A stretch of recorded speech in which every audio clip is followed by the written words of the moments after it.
स्वाति पिछले कुछ दिनों से बहुत परेशान थी। शादी को अभी 1 महीना भी पूरा नहीं हुआ था, फिर भी स्वाति को देखकर ऐसा लगता था कि उसके चेहरे पर कोई खुशी नहीं है। इस बात को लेकर उसका पति आशीष और सास शर्मिला कई बार पूछ चुके थे। स्वाति बेटा, क्या बात है? मैं देख रही हूँ जब से तुम शादी होकर इस घर में आई हो तुम बहुत परेशान रहती हो। क्या तुम्हें यहाँ ससुराल में कोई परेशानी है बहू? नहीं मम्मी जी, ऐसी कोई बात नहीं है, बल्कि मैं तो खुद कहने वाली थी कि आप सब मेरा इतना ख्याल रखते हो, मुझे मम्मी के घर की याद ही नहीं आती है। बस ऐसे ही थोड़ी थकान रहती है, हो सकता है शादी की भागदौड़ में ऐसा हो गया हो। मम्मी, मैं कितनी बार तो स्वाति को कहता हूँ कि कुछ खाया पिया करे। देखो, आप जो आलू के पराठे और दही रखकर आए थे, मुश्किल से 1 या 2 टुकड़े ही खाए होंगे। बोल रही है मुझे भूख नहीं है। तुम्हें पसंद नहीं आया नाश्ता बहू? नहीं नहीं मम्मी जी, नाश्ता तो बहुत टेस्टी बना था, आलू के पराठे मुझे बहुत पसंद आए। 1 सेकेंड, मेरा मोबाइल बज रहा है, मैं अभी आती हूँ। स्वाति दौड़कर कमरे में जाती है और फोन उठाती है। हेलो मनोज, मैंने तुम्हें कितनी बार कहा है मुझे ऐसे टाइम बे टाइम फोन मत मिलाया करो। मैं शादीशुदा हूँ, अगर किसी ने तुम्हारा मोबाइल फोन बजता हुआ देख लिया तो मेरी शामत आ जाएगी। क्या करूं डार्लिंग, तुम्हारी आवाज सुनने को दिल तरस रहा था, बस इसीलिए तुम्हें फोन मिला लिया। अच्छा ये बताओ, मिलने कब आ रही हो? 1 महीना होने वाला है तुमसे मिले हुए। मैं तुमसे मिलने नहीं आ सकती, मेरा आना मुश्किल है। देखो, मुझे मना करके तुम गलती कर रही हो। तुम जानती हो ना कि मैं क्या कर सकता हूँ। मनोज, तुम ऐसा क्यों कर रहे हो? तुम्हें अपना बॉयफ्रेंड बनाना मेरी जिंदगी की सबसे बड़ी भूल थी। तुम मेरी प्रॉब्लम से नहीं समझ रहे हो और तुम इतना गिर जाओगे ये मैंने कभी नहीं सोचा था। तुम तो कहते थे कि तुम मुझे बहुत प्यार करते हो। क्या प्यार करने वाले इस तरह से ब्लैकमेल करते हैं? देखो, मेरे पास तुम्हारी ये फालतू बातें सुनने का टाइम नहीं है। या तो तुम मुझसे मिलने आओ या फिर मैं तुम्हारे बारे में। नहीं नहीं मनोज, तुम ऐसा कुछ नहीं करोगे। ठीक है, मैं मौका देखकर तुमसे मिलने जल्दी आऊंगी, पर प्लीज मैं तुम्हें खुद कॉल करूंगी। तुम मेरे नंबर पर फोन मत करना। आशीष और माँ पापा जी मेरे आसपास ही रहते हैं। स्वाति की आंखों में आंसू आ जाते हैं। तभी उसकी सास शर्मिला कमरे में आ जाती है। स्वाति फोन काट देती है। स्वाति बेटा, क्या बात है? कौन था ये लड़का जो तुम्हें डरा रहा था? मैंने सब सुन लिया है, मुझे सच सच बताओ, कुछ भी छुपाने की जरूरत नहीं है। मम्मी जी मुझे माफ कर दीजिए, मैं बहुत परेशान हूँ। आप मुझे जो सजा देना चाहती है वो दे दीजिए, पर मेरी कोई गलती नहीं है। मनोज मेरा अतीत है। शादी से पहले मनोज और मैं एक दूसरे से प्यार करते थे, पर अब जब शादी के बाद मेरा उससे कोई रिश्ता नहीं है तो वो मुझे फोन करके ब्लैकमेल कर रहा है। स्वाति मनोज नाम के उस लड़के के बारे में अपनी सास शर्मिला को सारी सच्चाई बताती है। मनोज स्वाति का बॉयफ्रेंड था। वो 1 नंबर का बदमाश आदमी था।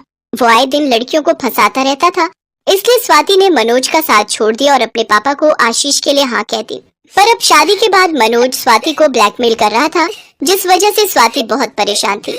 स्वाति की सास को सारी सच्चाई पता चल चुकी थी। घबराओ नहीं स्वाति, मैं तुम्हारी सास बाद में हूँ, पहले एक माँ हूँ।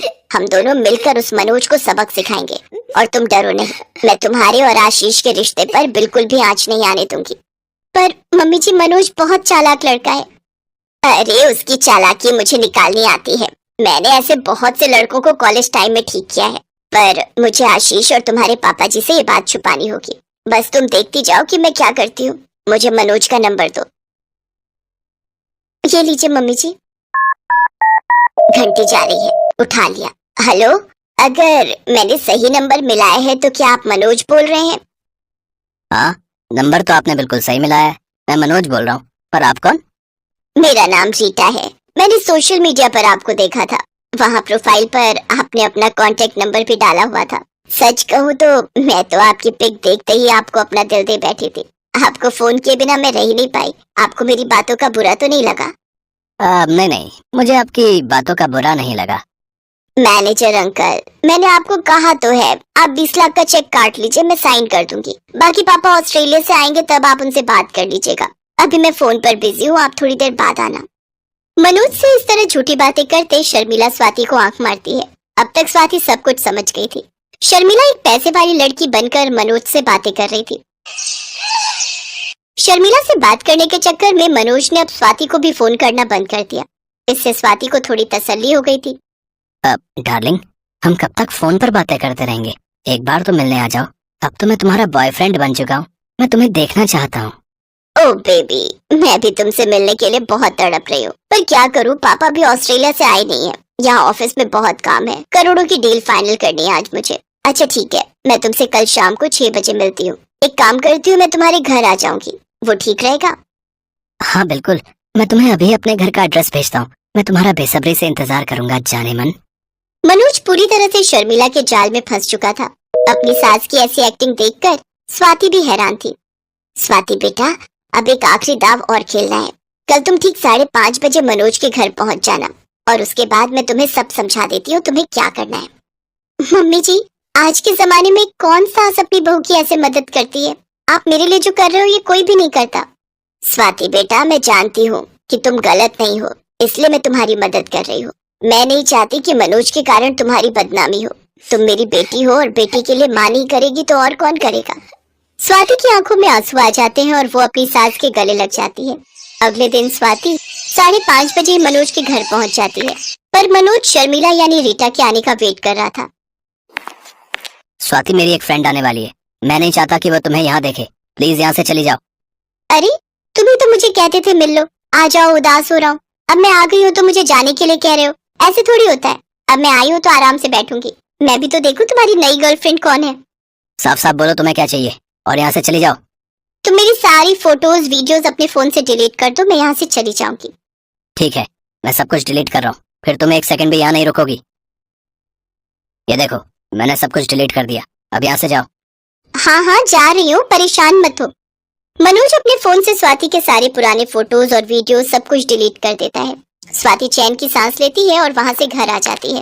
उधर मनोज परेशान हो रहा होता है और वो बार बार शर्मिला के नंबर पर फोन करता है, पर शर्मिला पहले ही अपना फोन स्विच ऑफ कर चुकी थी। मनोज बहुत देर तक शर्मिला के नंबर पर फोन करता है पर स्विच ऑफ आता है। अगले दिन शर्मिला अपने मोबाइल का नंबर बंद कर देती है और एक नया नंबर ले लेती है। मनोज को पता ही नहीं चलता कि शर्मिला ही रीटा थी। वो तो रीटा को फोन मिलाने की कोशिश कर रहा था, पर उसे क्या पता था कि रीटा नाम की कोई लड़की थी ही नहीं। वो अपना सर पीट लेता है, क्योंकि अब तो स्वाति के भी सारे फोटोज और वीडियोस डिलीट कर चुका था। अब उसके पास स्वाति को भी ब्लैकमेल करने के लिए कुछ नहीं बचा था, जिससे वो स्वाति को तंग कर सके। अरे क्या बात है शर्मिला, आज तुम दोनों सास बहू बड़ी खुश दिखाई दे रही हो। हाँ पापा, मैं भी यही देख रहा हूँ। दोनों इतनी देर से हंस हंस कर बातें कर रही हैं, पर बात क्या है ये नहीं बता रही। अरे बोल तो दिया, हम सास बहू के बीच की बात है, तुम दोनों आदमी नहीं समझोगे, क्यों बहू? हाँ मम्मी जी, ये तो सच है। ये बात आपके और मेरे बीच की है, और इस बात के लिए फिर से एक बार thank you mummy ji. Love you. Love you too मेरी प्यारी बहू रानी।